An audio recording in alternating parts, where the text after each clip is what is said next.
Hello. Can you guys hear me in the back? Amazing. Fantastic. Thank you for the wave. I appreciate that. I will project. It's nice and cool in here, right? Thank you. Air conditioning, modern technology. Thank you for coming on a very hot day. It's good to be indoors. I'm very excited to welcome you to our first lecture in the summer series, in the Herb Lubalin lecture series. It is also the start of typographics. Yay. Yeah, there you go. So a good way to kick off the 2-week festival, which is starting today, going for the next 2 weeks, essentially. Everything you need to know is on that link. There's lots of tours. There's a 2-day conference coming up at the end of the week. We have one more lecture that is essentially kind of typographics and Lubalin lecture series besides today. Next Monday, I'll give you that information in a second. Lots of stuff that still has room. Check out the website, see what's happening. We'll have a book fair. I knew I forgot a slide. We have a book fair, which will be upstairs in the south part of this building, I guess you could say, right, towards 6th Street. That's going to be 3 days, so check that out. So lots of stuff, lots of cool stuff. Cooper Union, Lubalin Center, and Type at Cooper are presenting and organizing both the lecture series and typographics.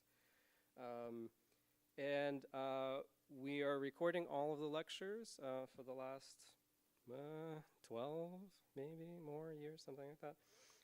And we have to thank TypeCulture for sponsoring of the recording of the lectures and allowing us to continue to build out this amazing archive of talks that we have had. So, as I mentioned, the second Typographics Lubalin Lecture Series lecture will be next Monday, same place, same time.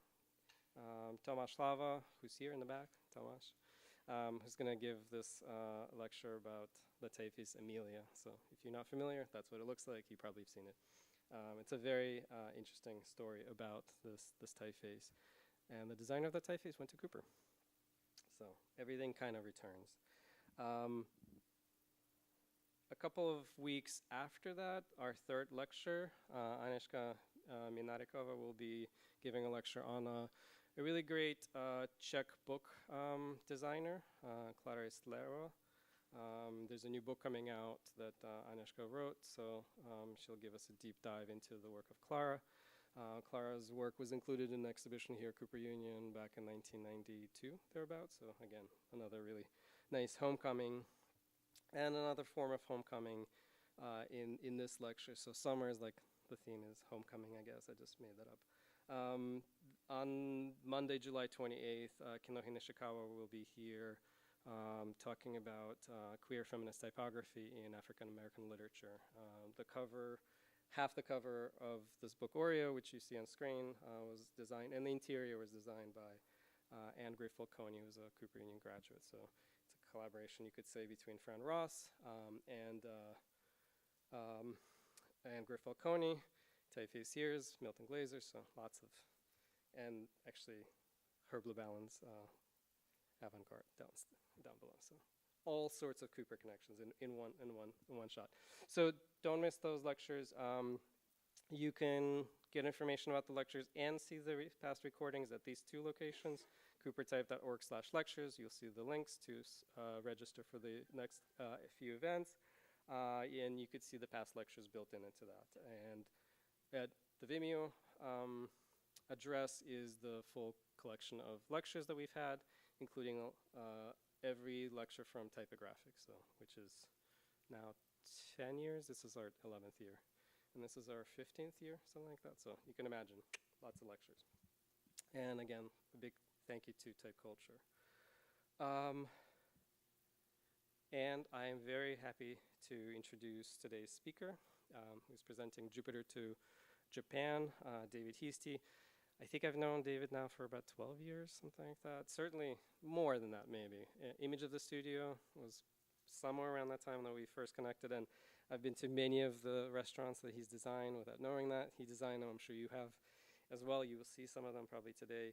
So it's been really nice to know David for this long. It's really nice to have him present here today a few of the many projects that he's worked on, and I'll give you kind of a little bit more formal bio on David. David Heasty is a co-founder of Triboro, a Brooklyn-based consultancy that creates design for icons. The studio's recent work includes major identity projects for the likes of MoMA, Marc Jacobs, Nike, and Japan Airlines, which you'll see in more detail today. In addition, Triboro crafts objects and artwork for musicians. Recent projects include designing the memoirs for Paul McCartney and Prince, plus artwork and albums for Nine Inch Nails, Blonde Redhead, Zola Jesus, and Justin Timberlake. Triboro's partners have won numerous industry awards, and their work has been featured in publications and exhibitions around the world. Please welcome David.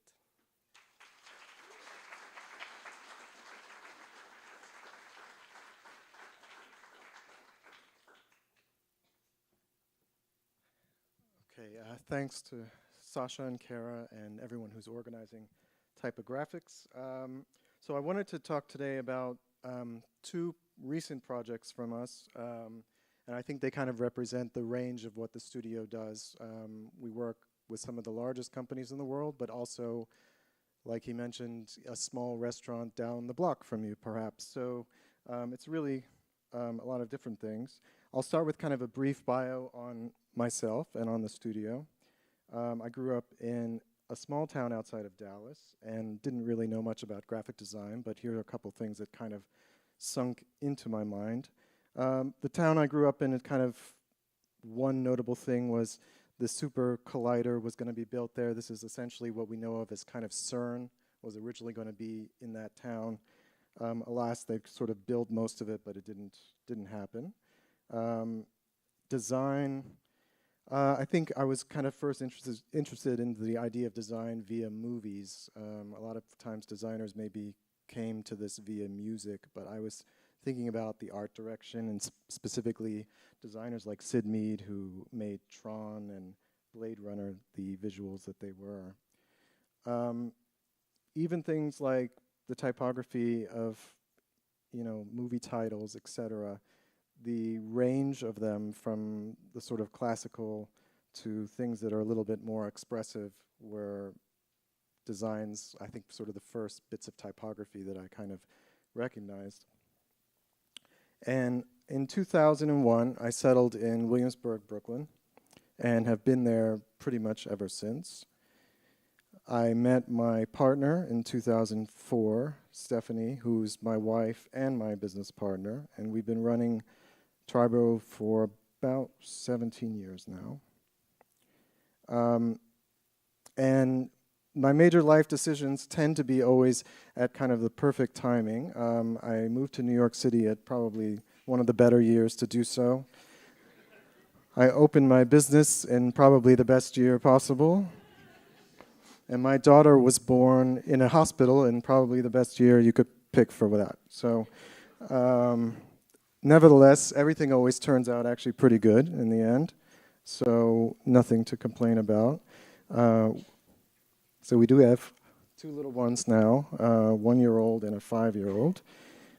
So part of it is also balancing these two things. But one thing, when our daughter was born, we sent out an announcement, and it had this quote on it. And Stephanie is German, so that's kind of why Goethe is here in the original German. But the translation I have for you as well. And so I'll just read it. There are two things children must get from their parents: roots for when they are young and wings for when they grow up. And typically, you send something like that out and not really thinking about what you're putting in there, I think. But later on had the realization that this is a little bit what we think about in terms of the designs and certainly the brands that we work on, especially the ones where we develop them, and they are kind of like our children. And you do sort of want them, you want to be kind of involved, but at some point you want to have them to kind of go off in the world and do something and surprise you. So I thought it was a pretty good metaphor, not realizing it. We're a studio that really puts intuition at the core of what we do. We feel like that the intuitive process is really the thing that makes the work sing. We do believe in research, which I'm going to show you kind of our process of that today, but we feel like the designer is really that kind of bottleneck between the research and the form, and it's all an intuitive process to kind of come to a decision as to what things look like. The act of translation from research data inputs to a final design form occurs via the intuition and vision of the designer or designers. And we're a studio that really focuses, I think, a lot on typography. We don't have maybe a specific approach to everything. I think we try to get inspired by the particular project, the realities of it, and try to do things that make sense or interest us or feel correct for that. We try to push ourselves as best we can, but we feel like every project is an opportunity to experiment and to hopefully try new things. And I'll go a little bit, I'm just going to flash a few things here, but I'm going to go into more detail in 1 second about specific projects, but just to give you kind of a range of sorts of things we work on. Places like the New York Times, brands, posters, business cards, products, advertisements. So one that I could talk a little bit more about was the already mentioned memoirs for Paul McCartney.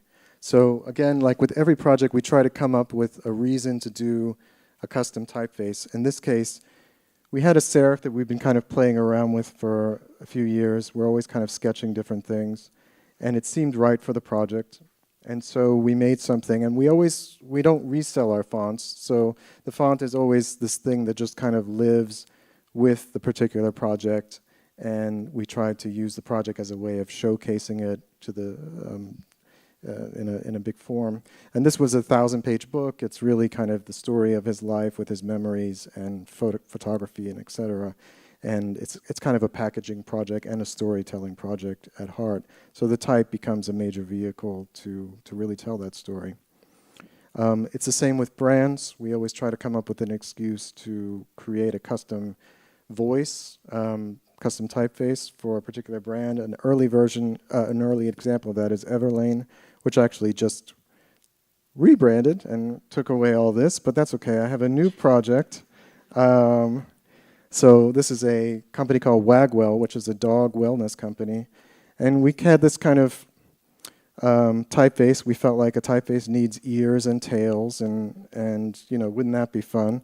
And they're using this now in all their communications, and it's nice to see. And as I was preparing this talk, I went back and looked at the Helvetica documentary, and actually Massimo's in there saying, if you want to say dog, it doesn't have to bark, but I actually think that there's maybe something to putting a tail on a typeface. Vox Media, another example. A lot of times we use a kind of proxy to figure out what a typeface might look like.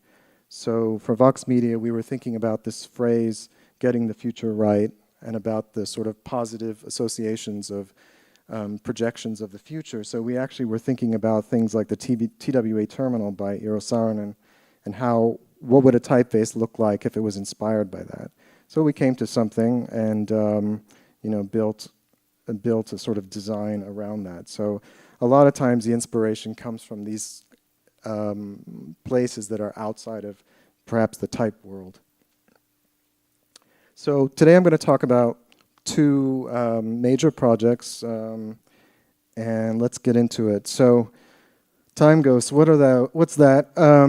So I've gotten some questions over the years as to what exactly we're trying to do with our aesthetics. Do we have some sort of agenda aesthetically? What's our style, I guess would be another way of asking it. And we always kind of answered with this sort of very logical response of it looks differently depending on the project, but it always felt like there could be something better there, and maybe we needed to really explore this question a little bit more. And I've tested out things like calling our work Zen punk, which always sounded a little bit forced anyway, and people gave me strange looks. So I think I'm still sort of figuring it out, but I'm going to try to give you some sort of context today. When I started my career, we were in this kind of transition period between Carson and experimental jet set. And so I think the dramatic change of the sort of trends that were happening at that time period made me realize that, one, we probably had to figure out our own aesthetic, or perhaps we should draw from multiple things. And it also made me understand that this idea of trends and the sort of limited lifespan of a design was not really the way that we would want to go. We wouldn't want to go down a certain alley and take a certain path and then feel like in 5 years our work was dated.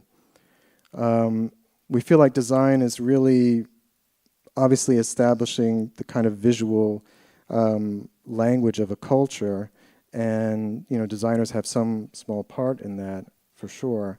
And I think a lot of designers, they go down certain paths. There's the trendy path, which we just kind of mentioned. There's the idea of going timeless, but the problem with timeless is it can be a little bit boring. It's relatively easy to sort of figure out. You can use Helvetica flush left, or you can take Garamond and center it, or do something. But it's not necessarily going to make an impression, is it?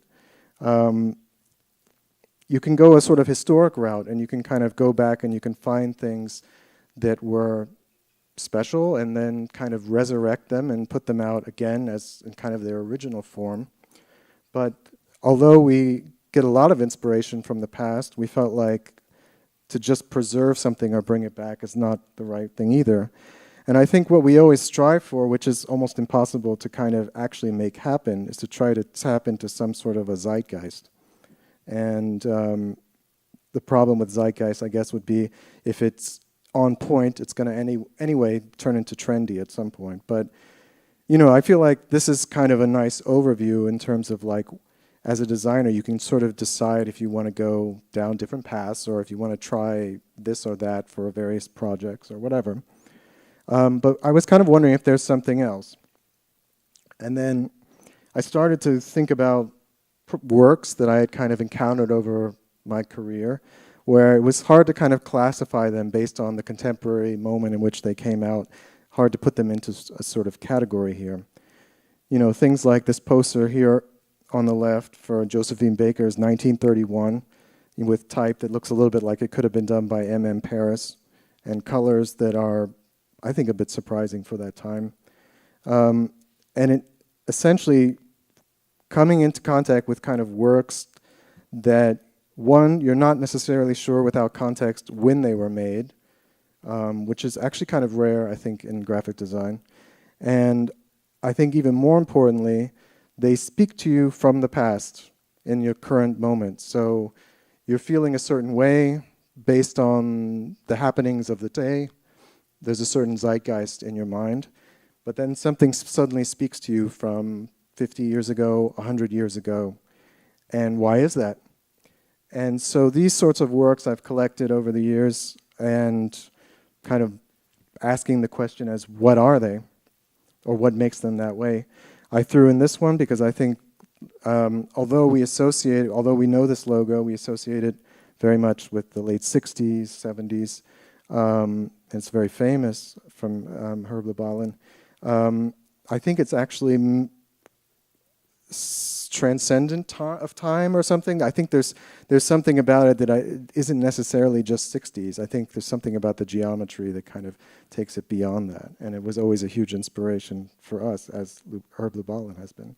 So I'm dubbing these time ghosts, which is kind of just, anyway, unscientifically an assortment of things that inspired me, I guess. But and I think the approach I've been sort of using is looking back on kind of the time frame that is, my grandmother was born in 1924, and you think about how and I was close to my grandparents, heard many stories about their life growing up, listened to their music, etc. So I think designers should feel free to kind of draw from a very long period of time that we feel like we have some personal connection and sort of pick from whatever they want. And I think we do this with a lot of projects. So just for an example, this is a photography catalog. And these are some of the references that we were using from all over the world, from different time periods. And we just kind of immerse ourselves in these, and then we sort of hopefully come up with something that actually doesn't look like any of them exactly, but is infused with some inspirations from them. And then other times we set up situations where this was for an exhibition of posters about Massimo Vignelli. So we knew everyone would use Helvetica and everyone would use red, white, and black. But we felt we wanted to do something slightly different, so we found these old plastic Helvetica letters and we just twisted them and made them sculptural and photographed them. So anything that can kind of draw from sort of obvious ideas but then move them in a different territory. So this sort of process, I think we've really tried to use mostly in the world of our restaurants that we've worked on. And we've done restaurants since about 2012, I think. The first one was for the Standard Hotel in the East Village, which is actually right kind of across the street. And at that time, restaurants were very much like kind of in this world of historical references. And there were a couple of great designers who were doing amazingly beautiful work, like Luis Fili and Matteo Bologna, who do this extremely well. But there were plenty of other designers who maybe don't have the same capacity who were doing this. But regardless, this became kind of a paradigm of aesthetics at that time. And we really felt like we had to try to bring something a little bit new to the sort of restaurant environment. At the same time, as the world of that time, we had a lot of different formats that we were kind of dealing with media in all these various formats. And although most of these in some ways still survive, we all know that we're kind of going to this realm of being, 9:16 kind of format for everything, which is anyway kind of a philosophical thing that's worth discussing here, but we don't really have time to discuss. But what was interesting about restaurants is that suddenly we had the opportunity to actually really kind of expand the number of applications. And it's one of the things we like about doing restaurants is that literally we can do like sometimes 25 different pieces for a single establishment. So just as an example, Savage was a restaurant that had very traditional architecture, interior design, etc. And we proposed a different sort of visual identity. The way we work with these projects is we kind of borrow from this idea of chefs where we actually focus fully on the idea of ingredients. And we spend a very long amount of time just kind of playing and making different piles of things.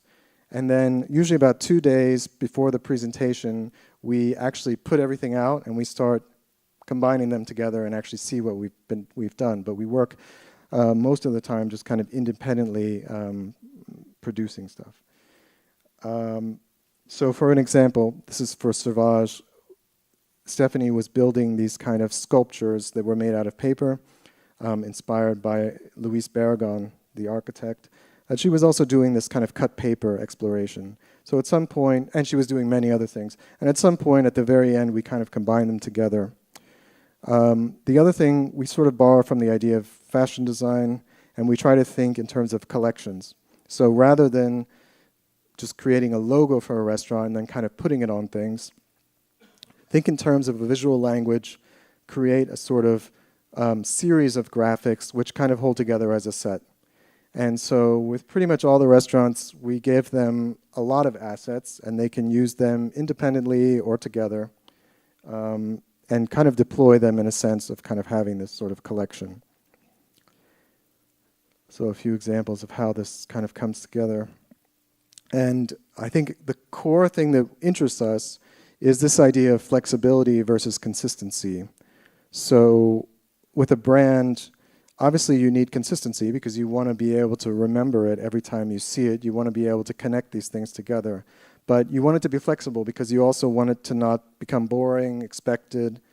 So with a project like this, I think what's enticing is like, how can you make a visual language that if you saw only one of those cards this year and you saw another card next year, would you connect it in your mind that these two very different designs work together?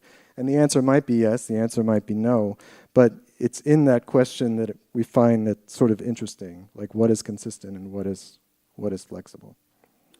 And I think the last thing we borrowed from is movies. And from that, I mean in the sense of a kind of a world building. So each restaurant that we work on has a very different aesthetic that cues into the interior, maybe the food perhaps, but a lot of times it has something to do with the name.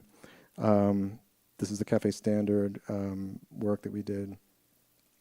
And I'm not going to talk too much about these because I want to talk about another one in a minute. But you'll just to see that there's kind of a variety of aesthetics here.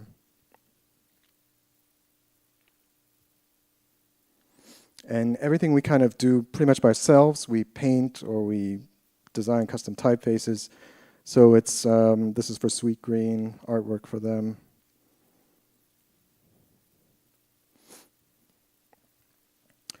So a couple of years ago, we got approached by these three ladies who had done a really nice restaurant called King in the West Village that was very popular.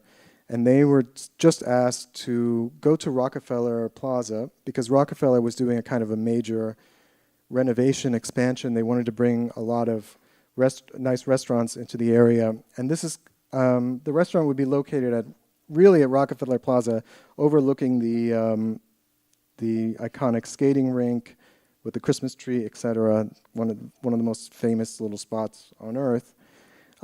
Actually, it has an interesting history. This exact spot was the site of the first botanic garden in America for many, many years in the 1800s, and then at some point became Rockefeller Center that we know. Some early drawings from that. And there's a famous Prometheus statue there, the gold statue. And this is kind of what was going on there. They were taking the sort of concourse level and taking it from being kind of a dark and not so lovely space and trying to amp it up and make some nice restaurants there. And at the same time that we were working on the identity, the interior design was being done by a Brooklyn company called Workstead. So we were aware of what they were doing and trying to cue into sort of the kind of things that they were doing with the space. Of course, we didn't have photos at the time, but we had some of their renderings. And, we have to give ourselves kind of guidelines and challenges in terms of like, what is this identity going to do? So we started to think about just kind of all the different types of people that are going to commingle in this space of Rockefeller Plaza, that they come from all over the world. And we sort of use these archetypes of like a Midwest grandma who's there visiting. She's going to watch the ice skaters. The Brooklyn hipster who lives, in the city, who comes to work in Rockefeller and has her lunch break. These were kind of like sort of key people. And it's like, whatever we do, it should sort of appeal to these people and hopefully lots more different types of people.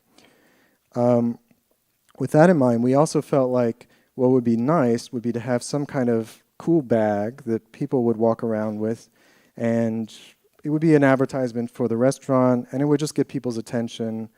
And we were thinking about these kind of references from the 80s, which were quite nice. So something that would be sort of arresting.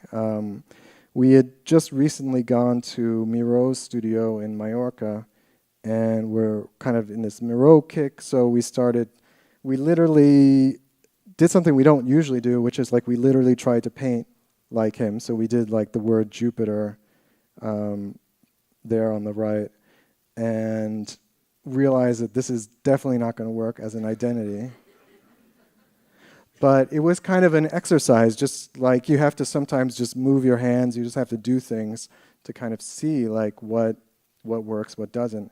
And it's a small sampling, but we just go and we just play and we just try all kinds of things and paint and draw and do typography. And here was another reference from Miro on the left.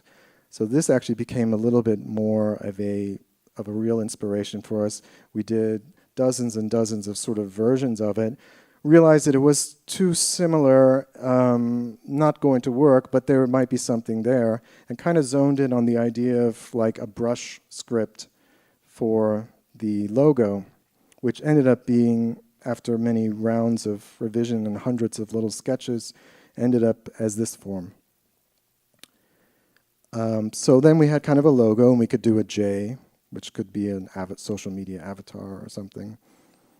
But we felt like there needed to be another graphic element similar to kind of the collection idea that we always try to do. And so we thought about, this was another client that we had in the past where we did some kind of hand-painted things. And we thought, what could we do? And you know, one thing that's always kind of irked me about the Italian restaurants and the aesthetic and the design is that Italian design is often represented via restaurants by this kind of 19th century, kind of very old school aesthetic. But when I think about modern Italian design, I think about things like this.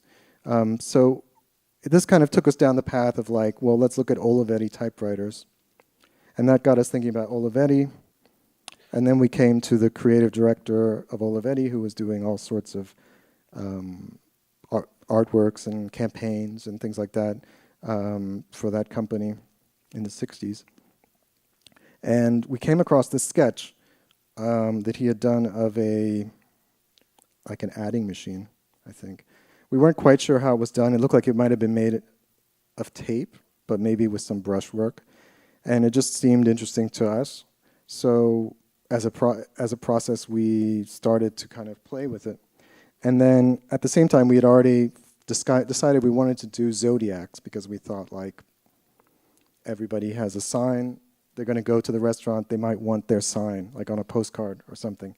So why not? And we need a collection. We always need like 12 things. Let's just do that. So the first thing I painted was a crab because my daughter is a Cancer. And well, yeah, she's okay. That doesn't sound good. And we took like a broad brush and just kind of made little segments of color and like built it up, and it became this. And the colors weren't right, but the client liked it and said, keep going. So we had to work a lot of times on the colors, and there was actually a lot of sort of discussion and arguments over that. But then we sort of came to a designer logic decision of, well, Prometheus is gold, let's use gold. The buildings are limestone, let's take that. There's fire, Prometheus has fire, so we do that. There's an ice skating rink, so we'll use blue, and then, I don't know why it's burned wood, but whatever, so there's black. And it actually corresponded to a lot of the colors the interior designers were using, so bam, okay, easy sell. So therefore, everything was kind of figured out. And we kept painting, we kept doing lots of different,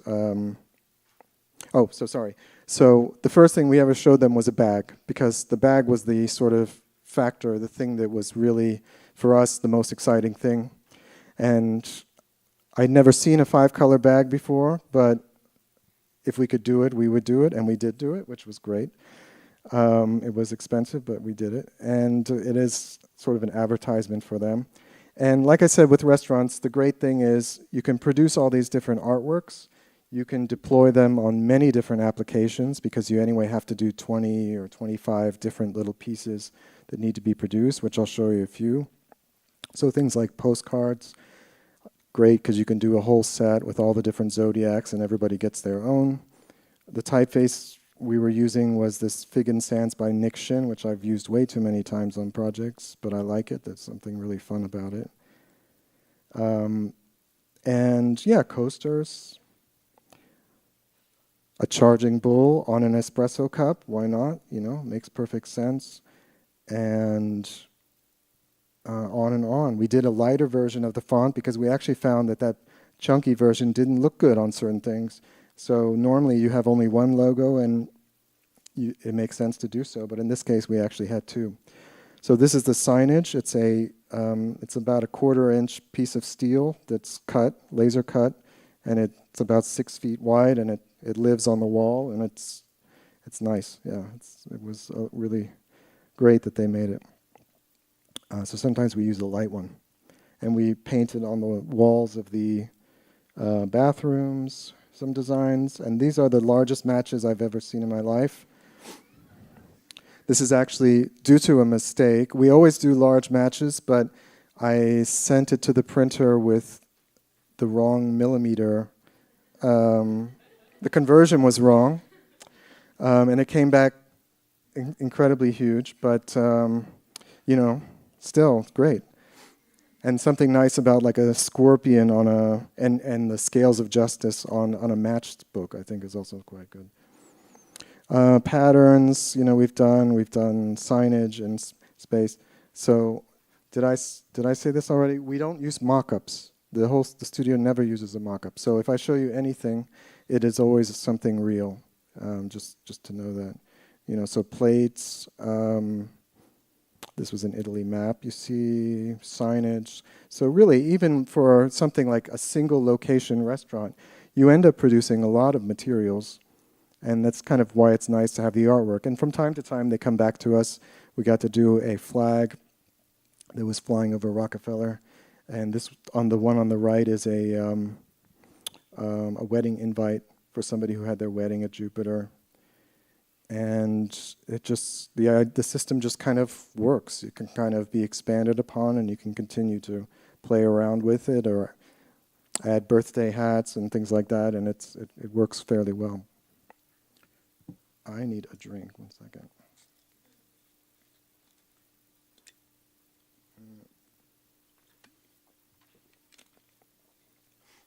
So the next project.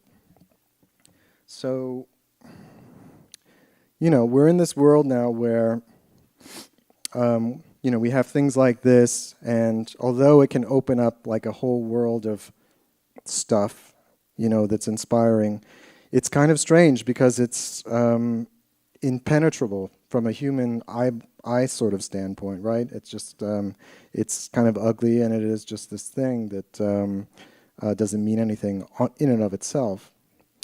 And it kind of reminds me of something else, which I think it was far more powerful, is Stephanie and I would go to Costa Rica a lot.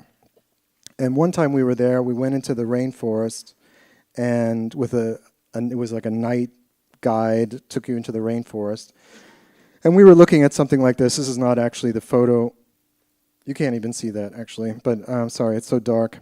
There's a lot of plants. It looks like a rainforest. Anyway, so we're in the rainforest, and the guide said, okay, now take the flashlight that's in your hand and put it up to your eyeball. Put it next to it. And we did that, and then we saw, then we saw this. And we said, what is that? And the guide said, that's every spider in the rainforest looking at you right now. And sure enough, if you get closer, you can't get closer, but we got closer. You saw that every single pinprick of light was actually a spider.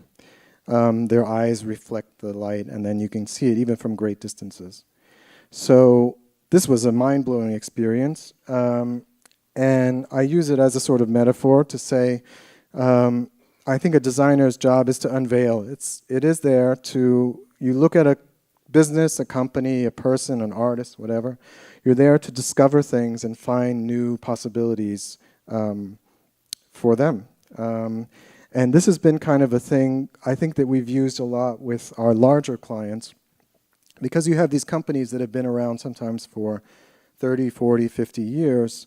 And the assumption is that there's nothing to discover because they've been around for a long time, and they have brand guidelines, and they have lots of things there. But it's not true. A lot of times they are missing things. So, you know, we do a project with MoMA, and MoMA is amazing, and it's an icon. They have a typeface, and they have an amazing name and an amazing logo, but do they really have a graphic, you know? So for their big renovation and expansion, we were asked to do a sort of graphic that became their identity for about a year or so. They also didn't have a tone of voice, so they asked us to come up with phrasings, headlines, and we're not really writers, but we saw that as a challenge to write headlines and talk about the museum in an interesting way. With Marc Jacobs, they came to us in 2020 to do their packaging, and we ended up working on things that then kind of expanded beyond that. But one thing we created for them was a pattern, which they're now using a lot. But of course, we did the packaging that involved bringing in a new color for them, a sort of neon, nice bright neon yellow, a new kind of framing for their logo, and just working on all their packaging involves like hundreds of little pieces that need to be designed always. It's kind of a large project. But the pattern has a life beyond that. So they've now done things like wrapping transit systems with the pattern and projecting onto giant buildings and things like that. Used it in collections, many collections, using it in promotions, in advertising. So it has really become kind of the alter ego of the brand to some extent. So yeah, the goal is to always figure out what is a company maybe missing and what can we give them. So a year and a half ago or something. Yeah, I'm trying to remember what it was. I got a call, and it was somebody telling me something about an airline. A friend of ours, who's Tom Alberti, who's the design director at New York Magazine, recommended us to somebody, and there was an agency, which I'll talk about in a minute, called Jellyfish, and they were looking for a design partner to work on an airline. And at first we didn't even know what the airline was, but of course it sounded very interesting, because who wouldn't want to do an airline? And then we found out that it was Japan Airlines. Some facts about Japan Airlines. A national carrier of Japan, which I kind of already knew, but I didn't know that they have the 6th largest airline in the world by a number of passengers, fly to 35 countries. So amazing, absolutely amazing. And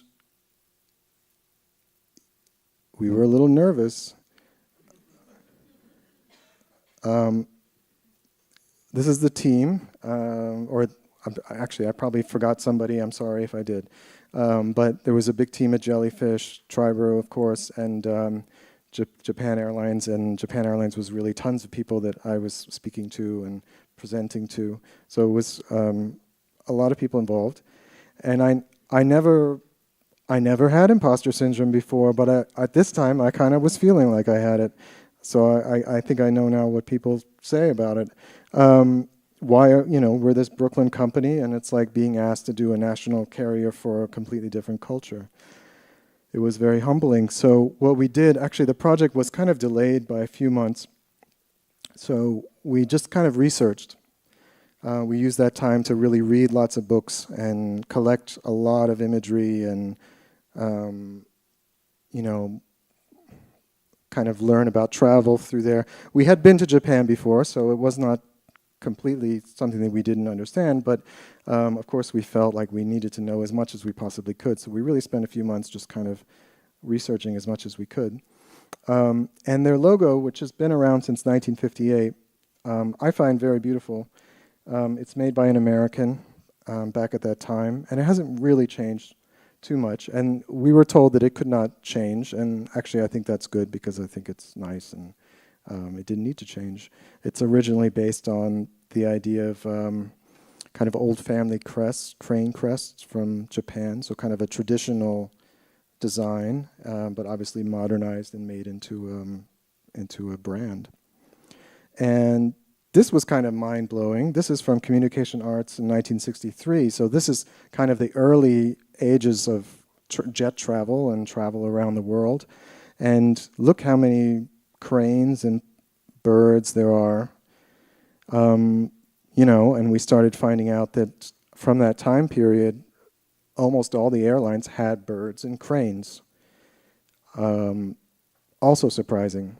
And what this also did, I think, in some ways, was made me understand that, airlines are international in nature. They need to speak to everyone. And especially if kind of in the heyday and the introduction of jet travel, if there was this level of homogeneous approach to things, then, yes, it needs to be, whatever we do needs to be steeped in Japanese culture, of course, but it also needs to speak to the entire world. And that's actually what we were tasked to do. We were really more tasked to speak to the American market, Australia, Europe, England, outside of Japan. And I kind of also looked into my own personal experiences. I grew up watching Japanese animation and Miyazaki movies, of course. And over the years, I've had many sort of people that I admired who were Japanese, whether they were architects or fashion designers. So I felt like I was not as, I can give myself a little bit of a break, I guess. But we anyway, oh, and then one other thing is our mentor, the mentor for both Stephanie and I, was this guy, Alexander Gelman. He had a Japanese wife, and he lives in Japan, and he's very steeped in Japanese design. He introduced me also to many things, like when I was a young designer. So I decided to include a lot of Japanese graphic design in here. Probably put too much, but I felt like some of these people you know, and some of these people you probably don't know. So people like Iko Tanaka are pretty famous. You've probably seen that poster there on the right. This is also Iko Tanaka.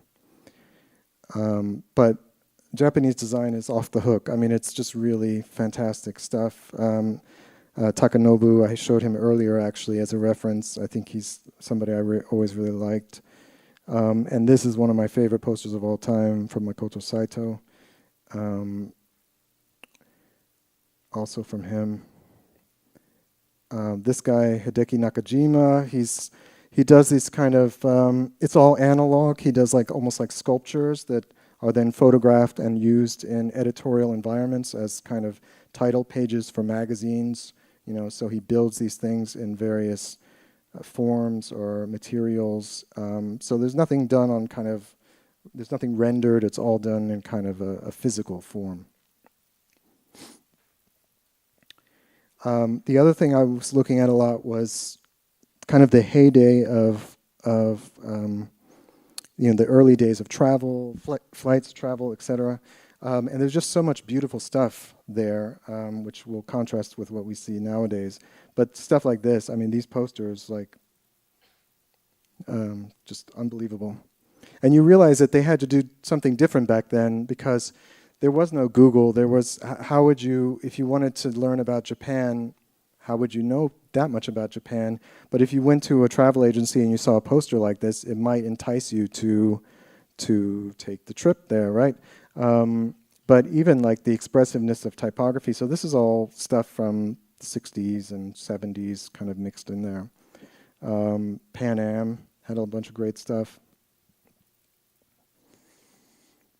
And why wouldn't brands do this now? I mean, I feel like these things would play up really well on Instagram and the sort of platforms that we digest and share. You could do crazy videos like this. I mean, it's great, but somehow the investment's not there, I guess. But and look, the type. I mean, these are both from Braniff, but at different time periods. But the expressiveness of the type, the different vibes that they're giving off for even the same destination.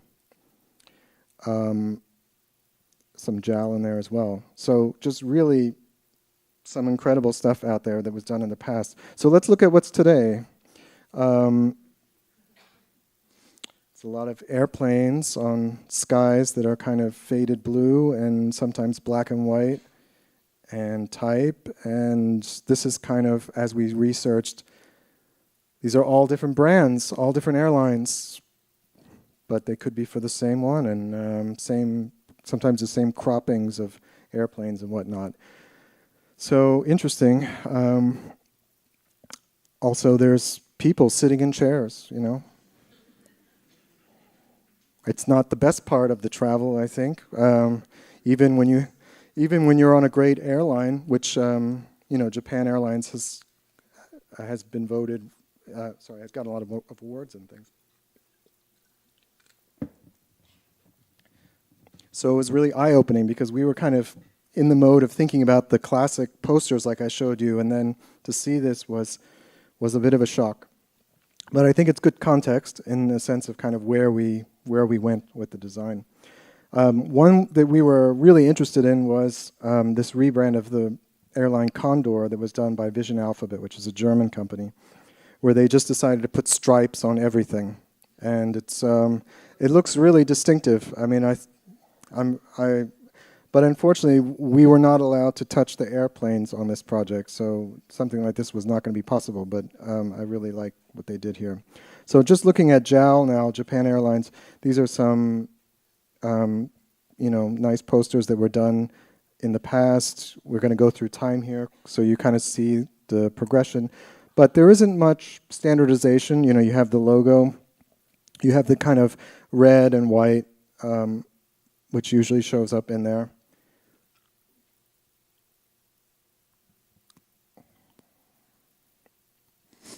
And then when we started on the project, this was kind of what the materials were looking like. And you know, they were nice enough and everything. There were some issues. There was obviously issues with kind of consistency in terms of typefaces, approaches, position of logos, all sorts of things that we needed to address. The photography that they use is pretty nice. It's also people in chairs and things, but it's nice.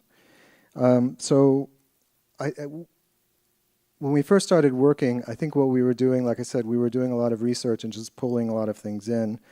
And we just sort of immersed in the idea of travel to Japan and collected things and read about things and tried to find things that were magical and awesome and, you know, all the things like why you would want to go to Japan, which, by the way, I should have mentioned, you know, is really on like the bucket list for, it's probably like one of the #1 places in the world on most people from our culture, like their bucket list to see Japan. There's so much beauty there. There's, you know, it seems wonderful. I wish I'd been there more, actually. I've been there one time. But so just collecting things and just kind of getting a sense of like the wonderful experiences you can have there and putting that all together. And we didn't use any of this imagery because we weren't really, you know, tasked with using that kind of imagery. The next thing we did, just as kind of an exercise, is there's this great artist, Yu Nagaba, who's an illustrator, and we started putting his people like kind of into these environments just to kind of see what happens when we do that as an exercise.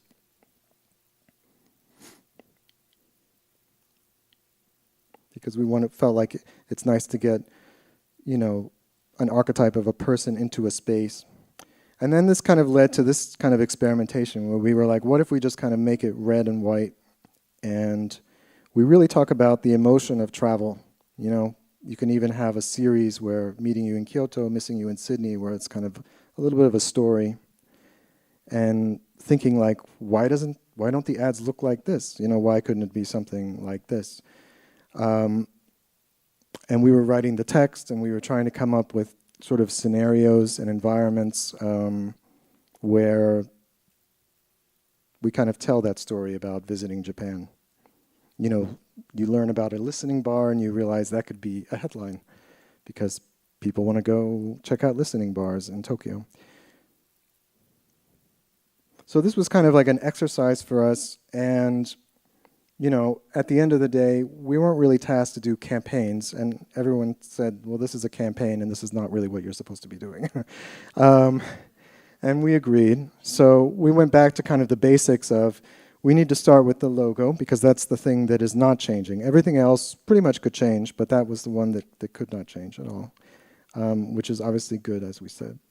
And we thought about this idea of the sort of red dot, and the dot as being a kind of a point that can represent motion, it can represent kind of coming and going, it can get bigger, it can smaller, starting and stopping.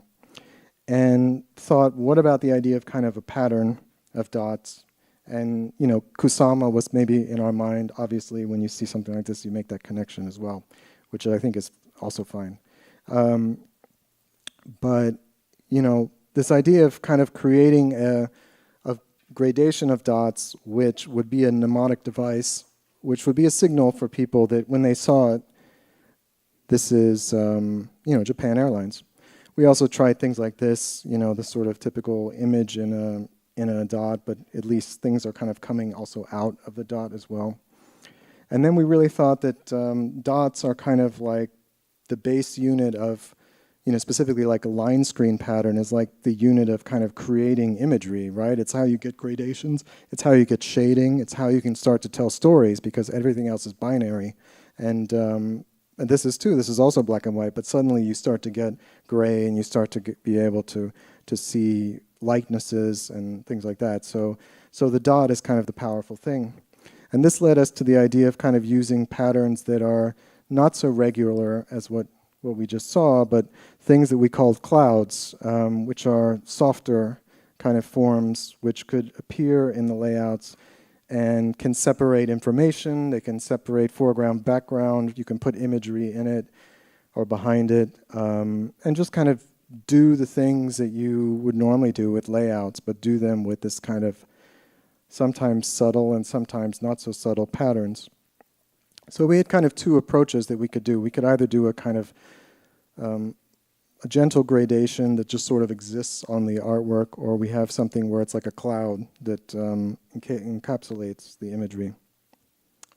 So after we had that, we were kind of thinking about type. And through the research, well, we already knew Roger Saufon. My French is the worst thing for me. But Roger was, you know, Antique Olive. You probably know his fonts. You probably know some of his different fonts, Mistral. And really liked Antique Olive always. And he painted these. I mean, he painted that squirrel. That is like the coolest thing I've ever seen, with a brush.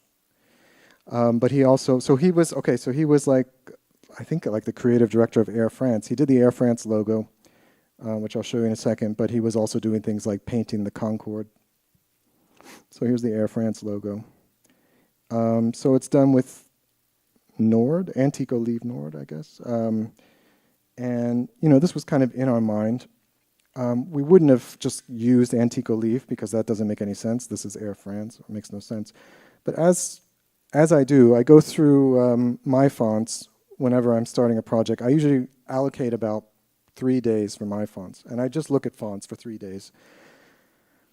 And they have a lot of fonts. And I hit on this font, Pimento, it's called. And I said, who's Bob Alonso? And Bob Alonso, it turns out, is, unfortunately, he's no longer alive, but he worked with Ed Benguiet for a number of years and then also had his own practice and did a lot of kind of really interesting fonts. I think a lot of them are sort of display-ish, you know, like one cut or one style, but some really nice things in there. And he did Pimento. And when I saw it, I was like, that's it. It has to be that. But unfortunately, I found out pretty quickly that he was no longer alive, so we couldn't get him to do anything. There was only one style, right? Like all the other ones, only one style. And that wasn't going to really work. So I called my friend Christian Schwartz, who is, you know, great type designer, genius. And I started to talk to him about, could you do a typeface? And he was very willing and excited to do it. Unfortunately, although he would have given us a good price, I think the budget was not there for custom. So we literally could not do it. And we had to find something off the shelf. So there was nothing off the shelf. And then round about, you know, several months later, so basically I was pretending like we had a font, but we didn't have a font for a while. I kind of put a stroke around it to make it look bolder, like if I needed it bolder or made it thinner or whatever. And then right about the time we had to start handing over assets, this font came out. And it literally launched at that moment, and somehow I found it on my fonts. But it's called Axin, and it's by Tokotype, which is, I think, based in Philippines, I think. Oh, no, Indonesia. I'm sorry, Indonesia. Axin, and then, strangely, the typeface, the sort of small typeface we're using is called Sen, so it's Axin and Sen. I don't know how that worked out. But this was like almost exactly the same as what I was using, but we had different weights that we could kind of work with. And then I said, oh shit, the dot, I don't have a square dot, now I have a round dot. But I was like, oh, dots, no, that's good, we have a dot. Oh, of course, we have dots everywhere, why not? But anyway, so I felt like this was, you know, I think if you look at the airline ads generally, like I thought this was a pretty cool choice, and I thought that somehow this would never fly, but they loved it, and they're using it, and I'm so excited about it. So this is kind of an overview of the system, like some of the different components that we use together, and some ads, layouts that I'm showing here. So a mix of photography, patterns. You know, it's nice with those clouds because you can put stuff in it. You can have it come out of a cloud, surround things. We're also writing copy a lot of times in these layouts. And sometimes it's pretty subtle, the dots, and then sometimes it's more, it's stronger. It takes on a kind of more of a stronger attitude to it. And the other thing that we were tasked to do is to add other graphic aspects to it. So one thing that the Japan Airlines already had were things like this scarf and this apron that had these kind of strong patterns of color. And so we sort of played around with, you know, what we could maybe do. So these were a couple of experiments of patterns and shapes and designs that we might be able to use. And we sort of landed on things like this. The stripes were something that, like I just showed you, were already integrated into their system to some extent. So we started giving them kind of stripe graphics that they could use on various things. And then the sort of last thing that we felt like they needed was an illustration style. And we looked at a lot of different things, but we felt like probably the most practical thing would be to actually have icons. And icons are something that we actually have done a lot of over the years for all kinds of clients. And it's almost like autopilot at this point. We can kind of sit down and just do a bunch of icons in a kind of traditional style pretty quickly. And you see that a lot with brands. They have, you know, the kind of standard like mono thickness kind of icon thing, and every brand has stuff like that. So we knew that it had to be something a little bit more special, because the idea was, if you're creating a communication for Japan Airlines, maybe you have a great photo, you can use a great photo. But if you don't have the time and you don't have the money, let's say probably you just don't have the time, you could just use one of the icons. And first we kind of tried a sort of traditional icon. And the nice thing about Japan is there's actually a lot of things that you can easily represent as an icon, like a fan, Mount Fuji. These things just kind of work in that form. But we felt like, again, it looks too much like any other brand. It's not really so interesting. So we went back to this idea of calligraphy and kind of the thicks and the thins, and we felt like what was missing was the thicks and the thins. So we started to develop a kind of system of doing thicks and thins, which would add some unexpected sort of interest, visual interest, to something like a bag, a piece of baggage. And we felt like even in just doing that and adding the modulation of the thicks and the thins, it started to become a little bit more like artwork and less like a sort of typical icon that you're used to seeing. So we started to build out a kind of a library for them of many different icons, which they can use kind of as they see fit.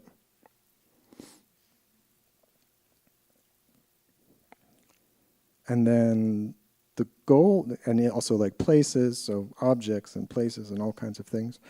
And so the goal then is, you know, they then get used in layouts, and, you know, in some ways, it's,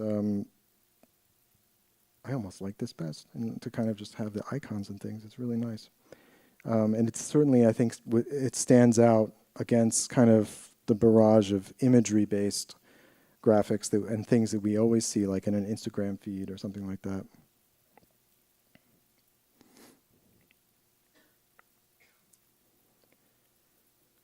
Okay, so we've come kind of to the end, and I'm always very bad with conclusions to talks. I never know what to do. So with this talk, I decided for something different. And we had a project, when we started the studio in 2008. And in 2009, we launched a project called Triboro Leftovers. And Leftovers was really what it sounds like. We took a bunch of things that clients didn't like or they didn't go anywhere, sketches, things that were not finished, and we put them into a collection of perhaps about 80 different layouts. It was all black and white, and I'm not going to show you much from it. You can kind of see it on our Instagram and other places, but and it was fun. So we did that many, many years ago, and just recently we felt like we wanted to explore this idea again and try to do it again. So this summer we're launching kind of a new leftovers, and now we're doing it in color. So you see right away the origins of some of these things come through, in the sense that now that you've seen my sketches for other projects, you kind of see how it works. They get integrated into new layouts. The context is stripped. You don't really understand who the client was, I suppose, but they are just kind of visual play and mixing photography and drawings and typography and all sorts of other things that we've done. So we hope to launch that pretty soon and have a bunch of them online that you can look at.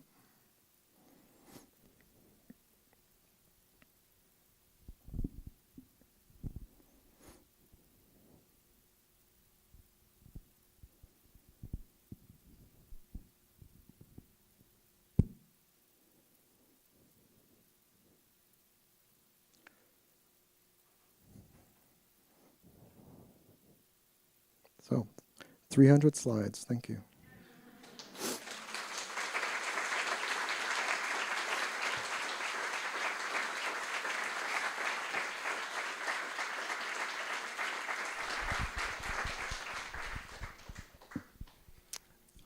If folks have questions, just raise your hand. I'll come around. One here.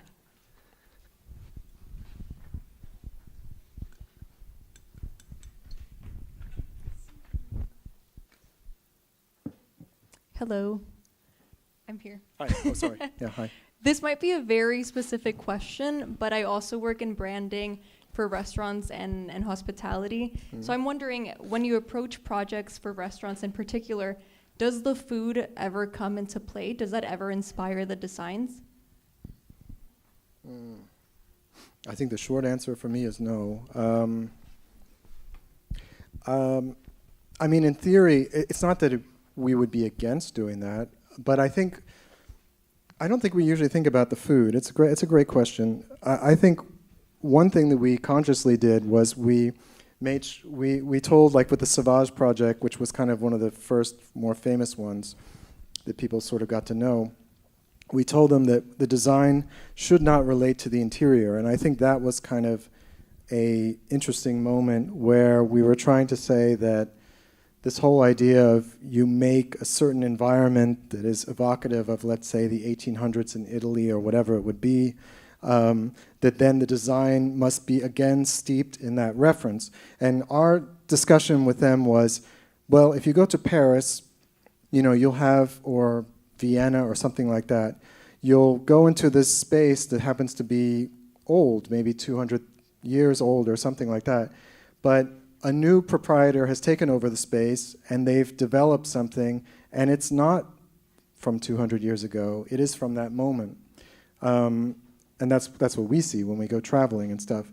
So that whole idea of like having it align so perfectly was it's like Epcot Center. Like, that's not what we want.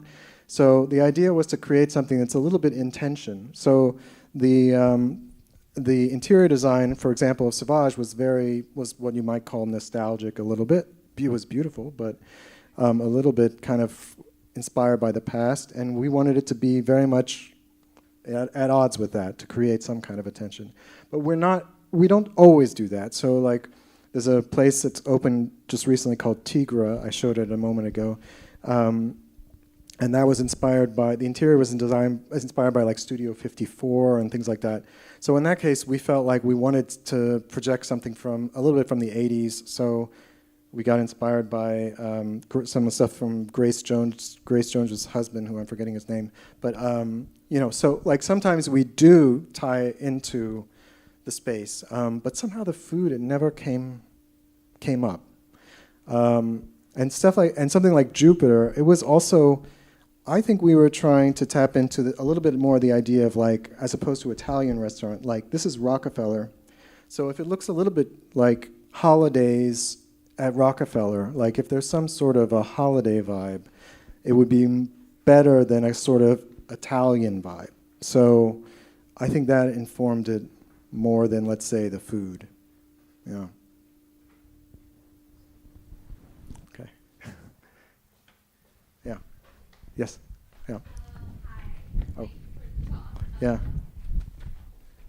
Hi, thank you Hi. for the talk. Yeah. I wanted to ask you if you can speak a little bit more on the Marc Jacobs campaign you did, and what was that brief that came out of it, and how that pattern came out of that. Thank you. Yeah, absolutely. Yeah, so the project started with literally just talking about packaging. That's what we were hired to do. The pattern came out of the packaging, so it was definitely a major component. We used it on wrapping paper, tissue paper, bags, and things like that. But I think it came, like, one of the shocking things was we actually worked with the designer Marc Jacobs on it, which was not what we necessarily expected, and it was very welcome and wonderful to do so, and he was great to work with. But we didn't know that going into the project, and so we were happily surprised. And I think at some point he said he would like a pattern, for sure. I think he for sure said that, and that's kind of how we went down that path and ended up with a pattern. But it literally is kind of like what I said. A lot of these organizations, I mean, even with Japan Airlines too, you assume that because the brand has been around so long, they have patterns or they have iconography or whatever. And surprisingly, a lot of brands don't have this sorted out. So in the case of Marc Jacobs, it's a very visual brand. They have beautiful things that they do, collaborations, etc. But somehow they had like a white shopping bag with a black logo on it, and it felt a little dull given the exuberance of the brand and the exuberance of the founder. So I'm so glad we came to like kind of a surprising neon yellow and the pattern and all this. I think they embraced it, the pattern so much because it does have this sort of exuberance of him and the brand, and that's how it ended up being put on everything. So, which we, again, going in, we didn't know that, but it was wonderful to see. Yeah. Anyone else? Yeah. Thank you for sharing all your work, and especially your last project, the project about leftovers. I think that was very relatable and very fresh. My question is actually not so project related, but a little bit more generalistic. Since all of the work involves so much research and zooming in and out, have you recently gone down unexpected rabbit holes during your work, and that has ended up informing any of your projects? If you have any interesting examples to share. Rabbit holes that come out of the research, you mean? Yeah, but a little unexpected or something which is not directly related to a project and has ended up informing the You mean like design. informing projects that are outside of the client project, or? Anything, any example that you wish to share? I don't know. I feel like there's always, I don't know if rabbit holes is the right word, but I feel like there's always, when you start researching, you come to things that you had no idea. Like, for example, I didn't know that, until I started to look at the landscape of advertising and communications for airlines, I didn't realize the state that it was in currently, to the extent that, like, how kind of dull it was. So I felt like one of the things, I mean, I think you see it from our work, is that we are interested in making things a little bit graphic, in a sense, like visually, there's a little more impact. So I think we felt like there's a real possibility for adding that impact to it. I can't think of like other projects offhand, like where, but I feel like we're always being pushed in different directions due to the research. I mean, it's the same like with Jupiter, where we saw this one sketch, and we saw the sketch and understood that although it was a single sketch, like it could be the basis for a visual system, that you would be able to implement this concept of like take a flat brush and do short strokes of color, integrate it together into an image, and that would be something that can be replicated and changed and be flexible enough to be done in different ways. So I think we're constantly sort of pushed by those things. And I think that's why I kind of included this whole discussion about the time ghosts and the kind of trendy, not trendy, whatever. Like, we don't look at trends at all. And if we did, it would be to avoid them. So like at that period of time when everyone was using heavy ink traps in type, we didn't use any ink traps. We would have never used them because everybody was using them. So it's like something we try not to do. So we actually just try to do research, and hopefully the research in combination with other things, we kind of pool it together, and hopefully it will spark something. Yeah, I hope that answers the question. Yeah. Thank you for your talk. It was really informative. My question is, you've been so intentional about building your visual system for all these projects. Do you ever catch yourself going back to their Instagram page or seeing their ads and saying, this is not as per what we devised for them? Do you ever feel like, because you put in so much thought and then you see like one post or one ad that's not as per the guidelines, does it irk you?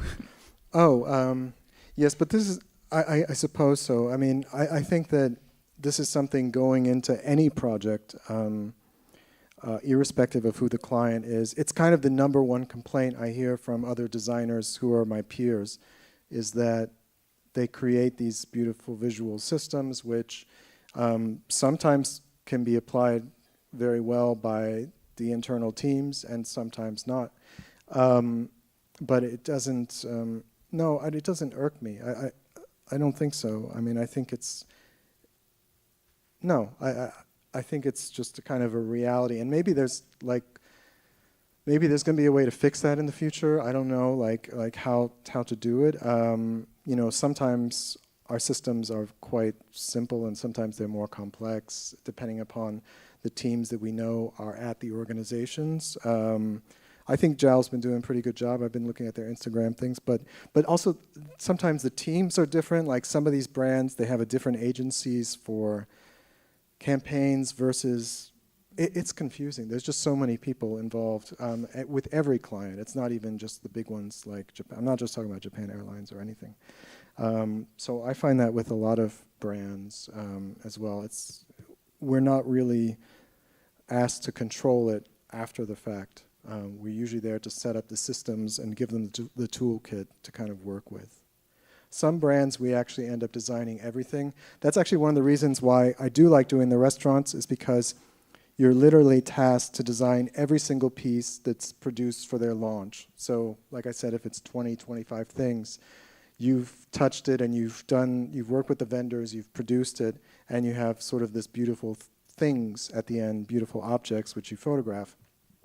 And that's a little bit different than some of the larger companies. You hand over guidelines and then that's it. You're involved and it's done. And sometimes they do a wonderful job and sometimes they don't. But yeah, it doesn't irk me as much as some other people I've talked to. But yeah. I wanted to ask you about transitions. So when you were working for JAL, there was the part of the brainstorming when you had the campaigns of the images and you were talking about it telling a story, but then they were like, no, you're not supposed to be designing a campaign. At that moment because I feel like oftentimes with projects you get invested in a way of doing something and you dive deeper into it and you develop it, but then if the client says, okay, this is not quite right, like, can you comment on that process of transitioning to changing the concept? Yeah, I think you mean like leaving those ideas by the wayside, not allowing them to sort of fall away. Yeah, I think I've just been doing this enough that it doesn't bother me as much. I sort of understand, and I understood the point. I agreed with them. Like the agency Jellyfish that actually brought us in. I mean, they are the agency of record for their marketing and advertising. A huge company, nice people and everything, and they're actually handling the campaign. So it's a relevant point because they're now dealing with all the campaign stuff. So we were literally just brought in to do the design system, so yeah, the reason why I showed also all that stuff, like besides the fact that I liked those campaigns with the drawings and everything, is that I just kind of show you our process, because sometimes we just go down, I guess to the other question, that maybe that's sort of the rabbit hole. It's like you go down these paths, or like with the other project where we started painting Miro paintings, like it's a waste of time to some extent, but somehow you learn from it. You learn maybe what not to do, or it informs something later on. And I think with Japan Airlines, I think it did inform something. And at the very least, through that research, we really got to understand a lot more about the experience of traveling to Japan. So we felt like we were in a better position to present the ultimate work that was then, ultimately adopted. I have a couple questions from YouTube. One is, I'm not sure how to translate this exactly, but do you typically set the timeline once you know the scope of work, or do the clients do that? We generally work together to set a timeline. I would say that a lot of times it expands beyond the original sort of understanding. Things tend to take longer. Most of the time, I would say from the client side, and usually it's not a big deal, because I think sometimes the project deserves additional time. So, like for example, with the Japan Airlines I mentioned already, I think it was delayed by a few months, getting the paperwork together or whatever, which allowed us to actually do a lot more research than if it had been like just go and start and on all that. So it actually worked out in our favor. I don't think we were necessarily budgeting for that time frame, but it certainly helped us to kind of have that time to spend on it. So timing is one thing. I sometimes let things. The same with the restaurants. Like, they're not the most profitable projects, but we enjoy doing them. So sometimes we spend a little bit more time on them to make them the way that we think that they should be. And the other question is, with the projects that you showed, were you fully involved with also the website design, or? Well, Japan Airlines not. I mean, they have a huge team and everything. With Jupiter, we designed the website, but there was a team that was, was it Bento or something? I can't remember, but there was a team that kind of specialized in doing restaurant websites, development and coding, and we gave them some assets and told them kind of how we wanted it to be. But then we do the website things. We do website. People don't usually come to us for just a website project, but generally for the brands that we work on, a lot of times it's a deliverable that we do.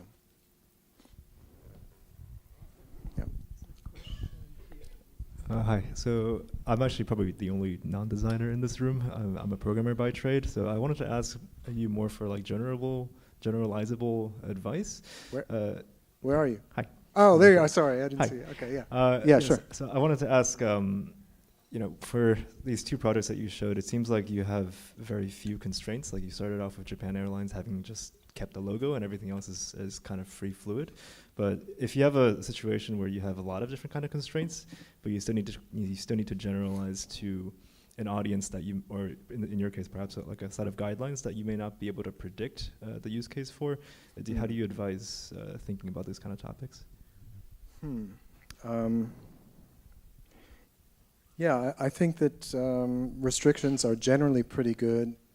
I did make it seem like we didn't have many restrictions on that project, which is in some ways true. I mean, we had the logo, which, like I said, couldn't change.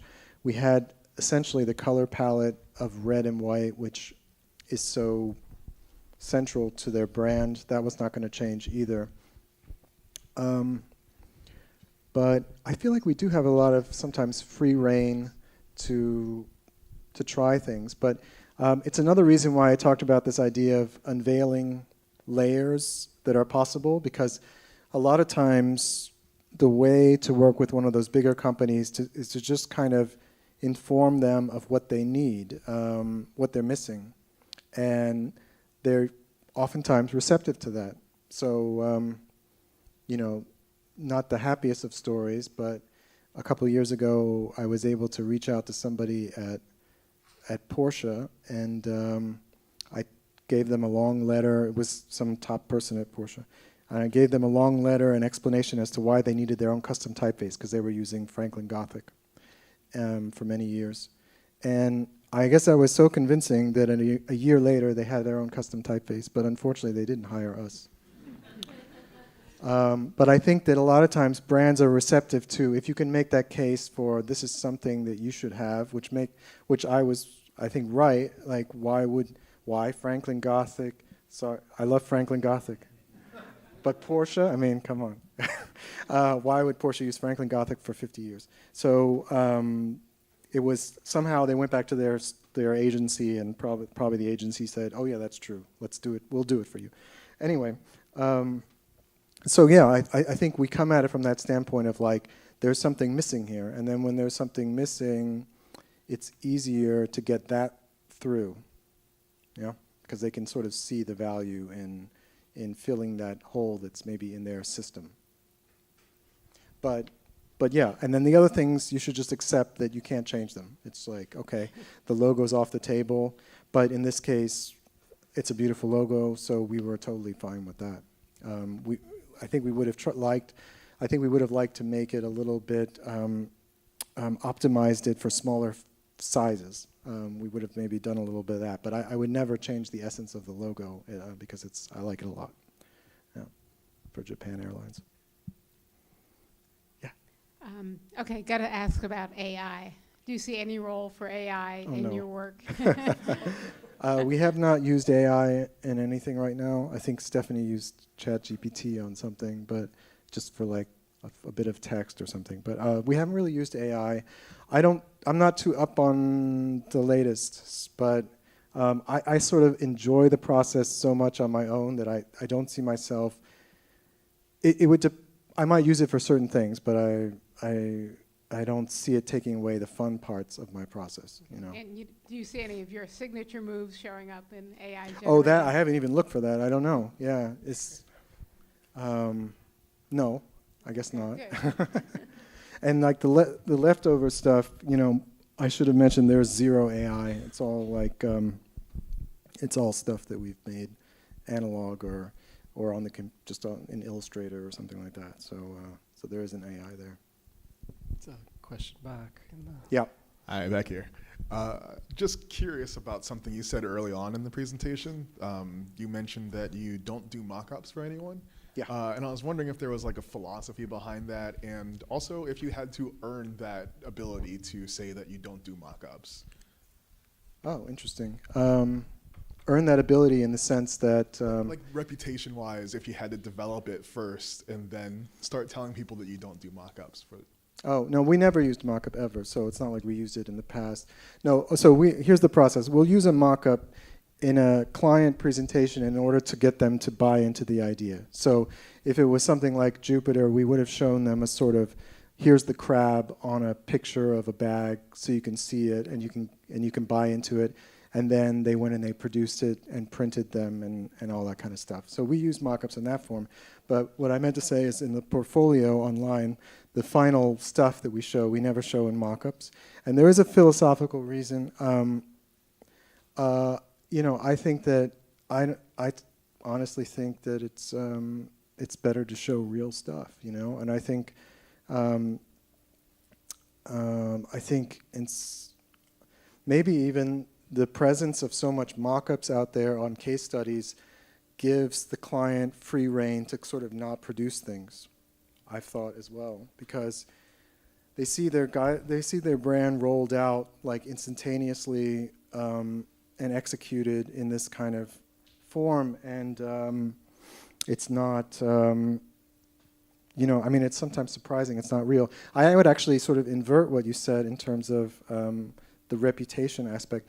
I don't have a problem with like students using mock-ups, because I feel like there's, especially if conceptually it makes sense, you're a student, and let's say you come up with a campaign that is sort of intended for Times Square. If you mocked it up on Times Square, that seems perfectly reasonable to me. I think that when it's a large agency, that presumably could have a billboard in Times Square and they mock it up, well, it's kind of like you're faking it, right? I mean, it's, so, you know, I think people should do whatever they want, but I think with us, we sort of feel like the joy of actually doing the real thing is the best. And we've done, like, for example, a lot of street poster campaigns, real ones over the years. And they're very costly and difficult, and they have to be reapplied. And there's like a lot of work involved in them and expense. And then you see people just kind of making fake versions of those street campaigns. I mean, I actually wish that there was kind of a larger industry discussion about it, because it's kind of like, I don't remember that being like the thing like 10 years ago, certainly not 15 years ago, that you would have case studies with like 50 different mock-ups and things. So it's something that's happened recently, and you know, I think it's worth sort of discussing, like what is the result of that? You know, obviously that looks great, but you know, what do you think about it? Oh, you don't have the mic. Sorry. Okay. Yeah. I do think that having the real thing is better, and it's nice to be able to see that in production. And it gives you an idea of what was really done. If you're just showing a mock-up, you're just throwing the design on something digitally, and you don't get a real sense of how it actually looks at the end. Yeah. Well, and I also feel like in the past, what might have been different is I think people didn't try to launch immediately a huge brand like that. I feel like the agencies, you know, like I had at one point a picture in here of Paul Rand, who was standing in front of a billboard. I don't think there are too many pictures of Paul Rand out there, but he felt it important enough that his design was on a billboard. He took a photo of himself in front of a billboard. So there is something super special about like when the thing is actually real. And I think what I was about to say was, I think in the past, maybe agencies, I feel like they sort of waited a bit longer to release their case studies. And that's maybe the only difference. I felt like a lot of times, maybe stuff would kind of trickle out, or they would have a case study 2 years later after they've produced a lot of great looking stuff. And now there's a sort of pressure to kind of launch with the brand and show it in a million different ways immediately. And I understand the sort of reason for that, all the reasons for that, but you know, we just don't do it, I guess. So we have time for one more. Yeah. Take one here. Hi. Hi. My name is Elizabeth. Thanks for a really insightful talk. I'm wondering if to pull on that Porsche thread, I'm wondering if there's a dream project or an ideal brand that you would want to collaborate with, and what would you want to put out into the world? I don't think so. I've struggled. I've gotten that question maybe a couple times before, and I've always struggled with it. I actually think that what we are interested in is these sort of projects where you can take a kind of iconic brand and give it something new, or give a new sort of twist on it. So one of my favorite projects was, I just kind of went by it, but the Nike NYC logo that we had done, because it was kind of a rethinking of an iconic sort of thing. It was a fusion of two icons in the sense of Nike and New York City. So I think more of that would be amazing, where you could just kind of create, you can build on the back of a sort of pre-existing brand and give it a new life. But I think that's kind of, that whole section of the Japan Airlines and the references and stuff, I think that was kind of, those were all dream projects. Like Marc Jacobs was a dream project. It's like anything where you're invited to come in and build a little bit on top of something that's already amazing before you got there is just great. So, but to be honest, I also like some of the startups, because sometimes you see them take off, and it's, I think every dream project is the one where the clients just kind of support you and let you do what needs to be done, and it's usually always enjoyable. Yeah. Thank you. Sorry I couldn't give you a definitive answer. Yeah. Okay. Thank you.